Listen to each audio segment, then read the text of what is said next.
All right, guys, it's your boy Dom, and we're back with episode 29 of Transfer Daily. And before we get even further in this video, please do me a favor and smash the thumbs up button.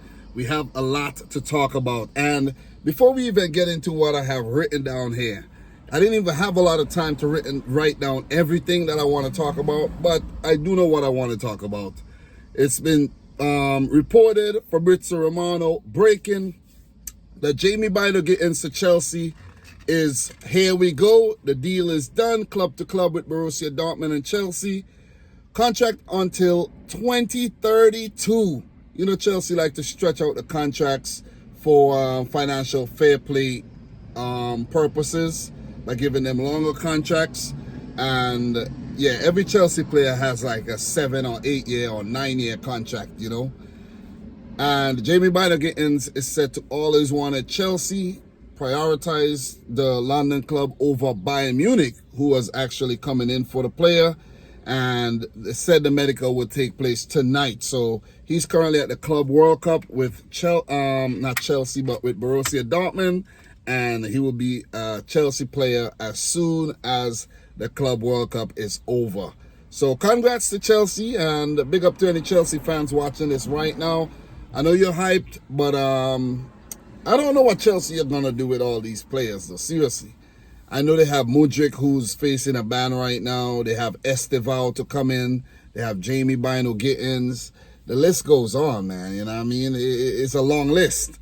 It's a long list. But they did have Sancho playing on the left wing over there, I think. And with him going back to United, Jamie Bynoe-Gittens coming in. So, and I guess with Mudryk leaving and Esteval coming in. So it's good business done by Chelsea, to say the least. So let's keep it moving. Let's not linger too much on this one. I'm not going to pretend like I know the player all that well, because I actually don't. Christian Mosquera. Arsenal's opening bid for the highly rated centre-back has been rejected according to Radio Marca Valencia. The bid was less than 20 million euros according to sources.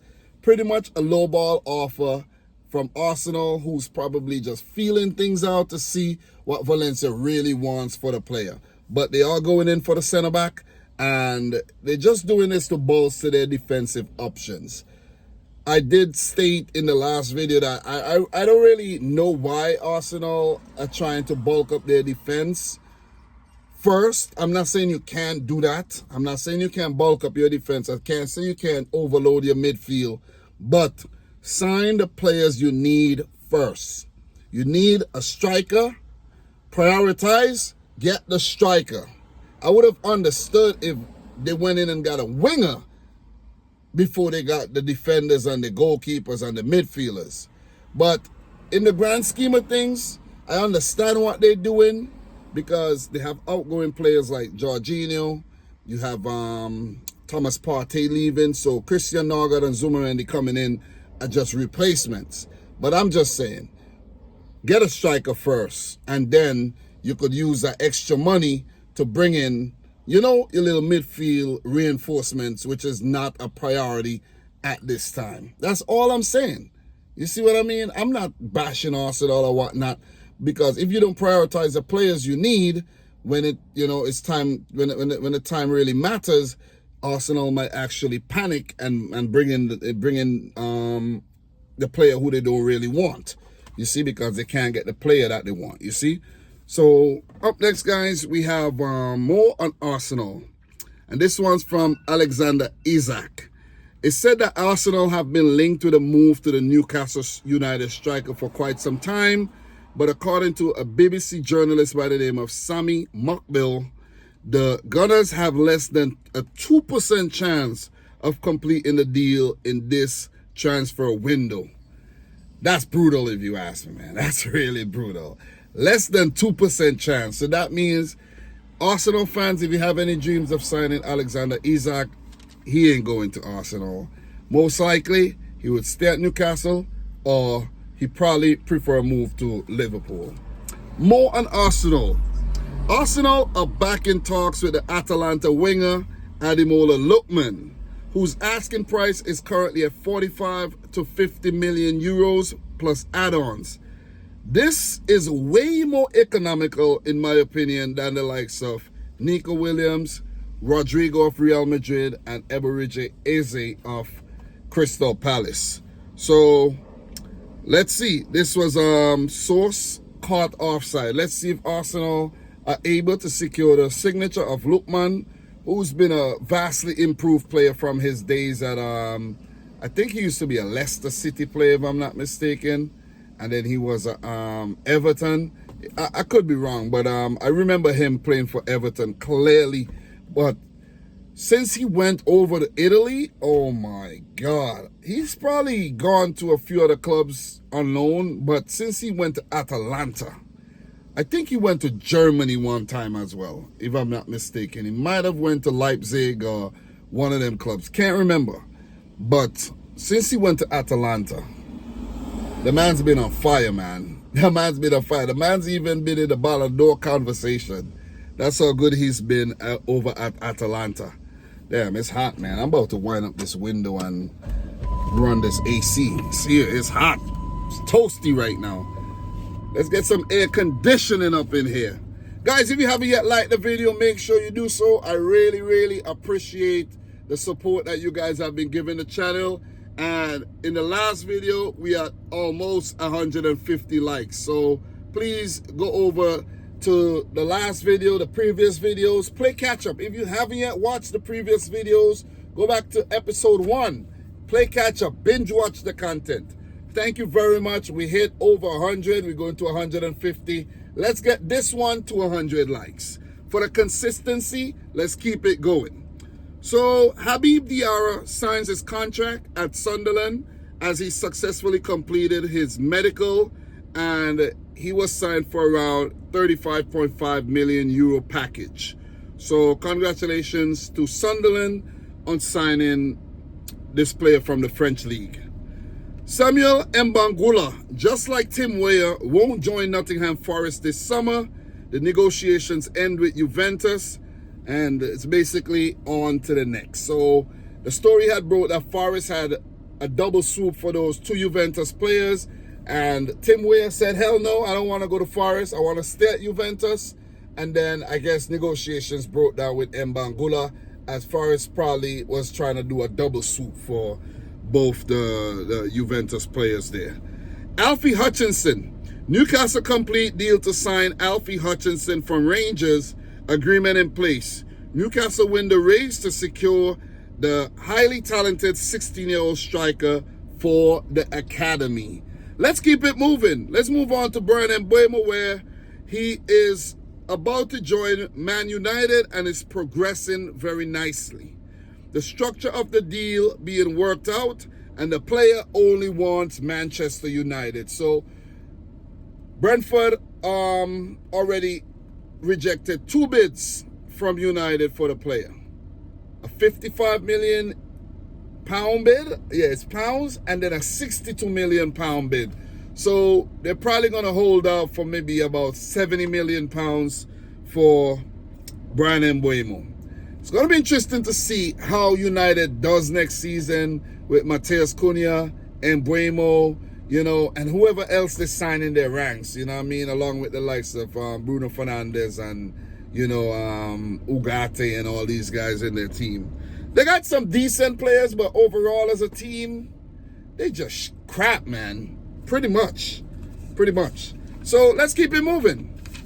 Christian Romero is linked with a move to Atletico Madrid, but Spurs value the Argentinian centre-back at over £60 million and are unwilling to sell him for a cut price fee. He's currently 27-year-old, and Spurs acquired him from Atalanta a few seasons ago for 52 million euros. Felix Mecha said that Man United are interested in the Borussia Dortmund player who came to the academy at Manchester City, and this is according to Christian Falk. Also, let's talk some more about Christian Falk. He said that Cody Gakpo and Luis Diaz, he shared a exclusive on these two players, and it said that Bayern are now looking at the Liverpool pair amid their transfer struggles.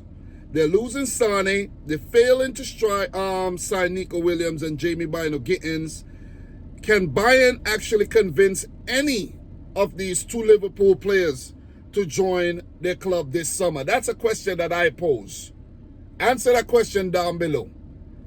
I think if Bayern are going in for both these players, they're going to get at least one. And I think if both these players are heavily linked to the move out of Liverpool, Liverpool may lose one or both of these guys.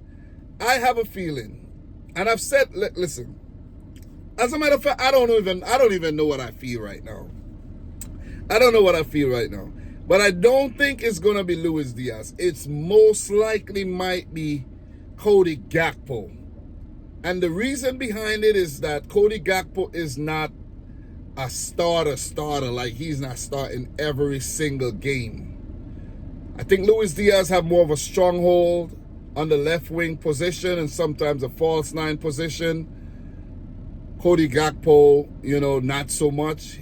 Both does play a lot of minutes, but I mostly Cody Gakpo joining Bayern Munich. And I'll let you know the reason why in a second, because Luis Diaz has interest from other clubs and there's a big money move coming in for Luis Diaz. As a matter of fact, let me pull that one up right now. Let me pull up that big money move right now when it comes to Luis Diaz. Just to actually save that article. So, according to Okaz, Al Nassr plans to sign Colombian Luis Diaz for 100 million euros. So you tell me, Liverpool fans, if Al Nassr is coming in with 100 million euros for Luis Diaz, you're not going to take it? I'll take it. You see what I'm saying? I'll take it. I'll take it because he's 28 years old, contract's running down. That's a lot of money. I'll take that money. I'll take that money. So the article was actually translated and it says that Al Nassr expresses desire to sign with Colombian Luis Diaz, the star of the English team Liverpool, during the current summer transfer period in a move aimed at strengthening its ranks for future benefits, according to what was revealed by the English journalist interested in the transfer affairs of players, Ben Jacobs. Pointed out that Liverpool does not currently have the intentions of selling the player, which is true, but the offer of 100 million euros may force the club to reconsider its position, especially with leaving the final decision for the player itself. Diaz is 28 years old and he joined Liverpool in January of 2022. He's already been there 3 years from Porto and is linked with the club to a contract ending until the summer of 2027. Diaz presented a strong season with Liverpool as he participated in 50 matches in all competition, during which he scored 17 goals and made 8 assists, which made him the focus of many clubs wishing to strengthen their ranks with an offensive player of high class, according to the reports. So that's exactly what I was saying. I think Liverpool could be persuaded to part ways with Luis Diaz, take that money, take half of that money, put it in the bank, and then take the other half and actually bring in another really, really good, talented player, a younger player. You see what I'm saying? And if you lose Cody Gakpo, you could also do the same. You see what I mean? And you have guys like Jota who could fill that spot, and these players could actually play backup. I'm just saying, man. I'm just saying. There's been a lot of movement at Liverpool. Harvey Elliott's also in the news. I'm not really covering him in this episode too much, but he's been linked to the move to several Premier League clubs. It's just up to him to choose the right one. And Liverpool would definitely entertain offers for the former Fulham youngster. So we're going to keep it moving. Hugo Ekitike. Christian Falk also dropped an exclusive on Ekitike. Says, when could Liverpool make a serious move for Ekitike this summer? And I made a note to check the Twitter really quick, refer to the Twitter, and give you guys the scoop on that. Look, one benefit of coming here for these videos, for those of you guys who keep coming back for more and more and more and more, whether it's 100 of y'all, whether it's 200, 300, 400, 500 people, coming back for the scoop is so that you don't have to do it yourself. That's the thing. You don't have to go looking for these articles yourself. I'll do it for you. You see what I'm saying? All I ask, come watch, share the videos, like the videos, engage with the content, you know, say hi from time to time. That's all I ask. I'm not asking you for any money, but all of that will equate to some money. You see what I'm saying? So let's go to Christian Falk and let's pull up this article really quick. So I don't want to say super long on this article, but it says that Hugo Ekitike continues to be one of the more intriguing summer transfer stories of the summer window. The Frenchman has no shortage of elite suitors in the market, including Premier League clubs at Liverpool, Chelsea, and Manchester United. However, all three appear to be expressing a fair amount of hesitancy over the seismic transfer fee Eintracht Frankfurt are demanding for his services. An understandable position for the German outfit to take up with a player who still has 4 years left on his contract expiring in 2029. You get it? Will the Premier League bite the bullet with Hugo Ekitike? It remains to be seen whether any suitor will muster the guts and the funds to push hard for the 23-year-old striker. Liverpool's interest in Ekitike is well established, but the Merseysiders are in the process of first clearing room by selling Darwin Núñez. In the meantime, it seems no interested party has been prepared to take a significant step forward in the race. There's, and I quote, right, according to Christian Falk, there is no completely new update on Hugo Ekitike. Eintracht continue to insist on 100 million euros, but it is questionable whether they will get it. Christian Falk exclusively informed caught offside. And I quote again, Chelsea, Liverpool, and Manchester United still have him on their radar. Liverpool could make a move once they have sold Darwin Núñez. United are the only club to have spoken to Eintracht about Ekitike so far. There's been no negotiations or even an offer as things currently stand. And I'm going to leave it right there.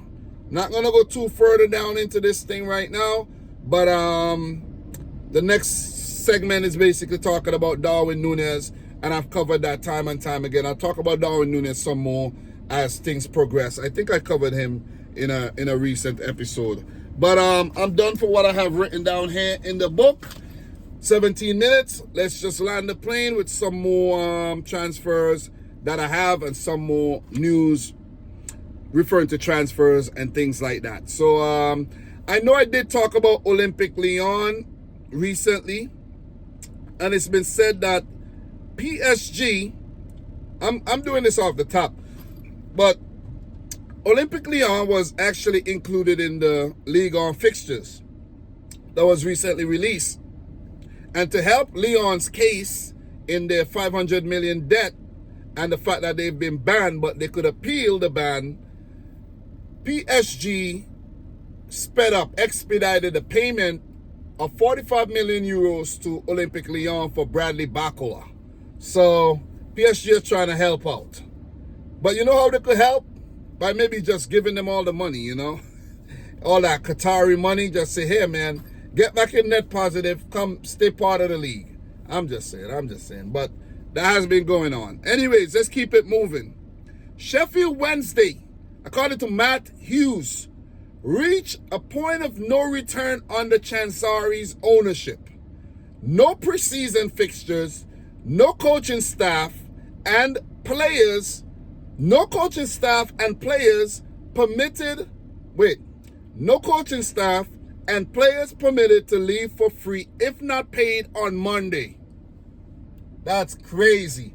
They've been issued a transfer ban for the next 3 seasons for failing to pay their staff. That's sad. Sheffield United, where are you? Come on.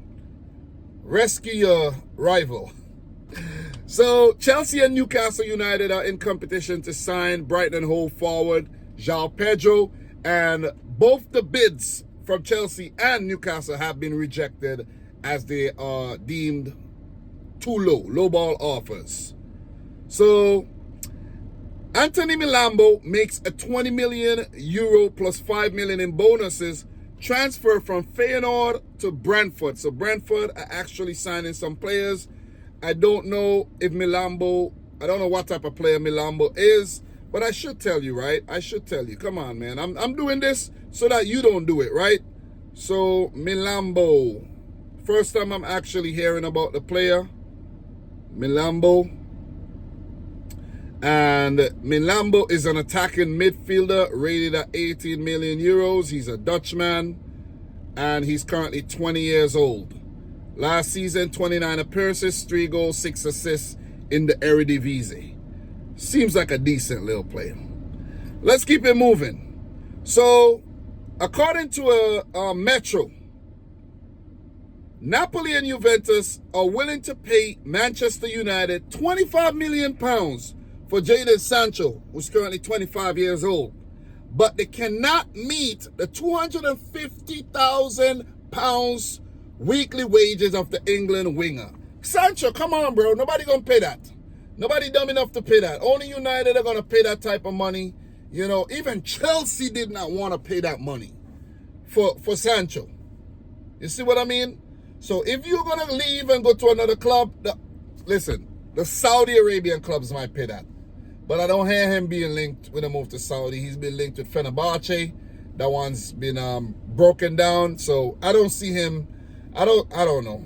Nobody's going to pay that type of wages. He needs to lower his wages, take a pay cut, and then probably work his way back up again. So it's been said that Wolverhampton Wanderers are interested in Yunus Musa, who could leave AC Milan for between 20 million and 25 million euros. The Premier League is now the most likely option for Musa, with Nottingham Forest having open talks in recent days. Up next, guys, we have Timo Werner. I'm just going to touch on this one.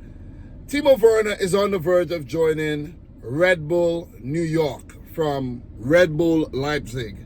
He will not stay at Leipzig for the next season, and he had a very fruitful time as a Leipzig player.